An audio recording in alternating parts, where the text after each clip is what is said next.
વડે હાર જીતનો ગણનાપાત્ર જુગાર પકડી પાડી કાયદેસરની કાર્યવાહી કરતી વડોદરા શહેર ઝોન 2 એલસીબીની ટીમ વડોદરા શહેર વિસ્તારમાં બનતી ગુનાહિત પ્રવૃત્તિઓને રોકવા તથા આવી ગુનાહિત પ્રવૃત્તિઓમાં સંડોવાયેલ આરોપીઓ વિરુદ્ધ કડક અટકાયતી પગલાં લેવા સારું પોલીસના ઉચ્ચ અધિકારીઓ દ્વારા જરૂરી સૂચન અને માર્ગદર્શન આપવામાં આવેલ હોય, જે અંતર્ગત જેપી રોડ પોલીસ સ્ટેશન હદ વિસ્તારમાંથી પત્તા પાના વડે હાર જીતનો ગણનાપાત્ર જુગાર પકડી પાડી કાયદેસરની કાર્યવાહી કરતી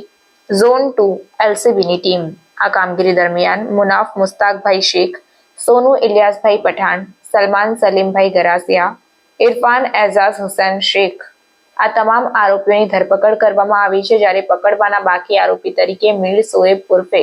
ભૈલુ સાદિકભાઈ, જેની અટકાયતના ચક્રો ગતિમાન કરાયા, તો સાથે જ કુલ કિંમત ₹50,030નો મુદ્દામાલ જપ્ત કરીને ધોરણસરની કાર્યવાહી હાથ ધરાઈ છે.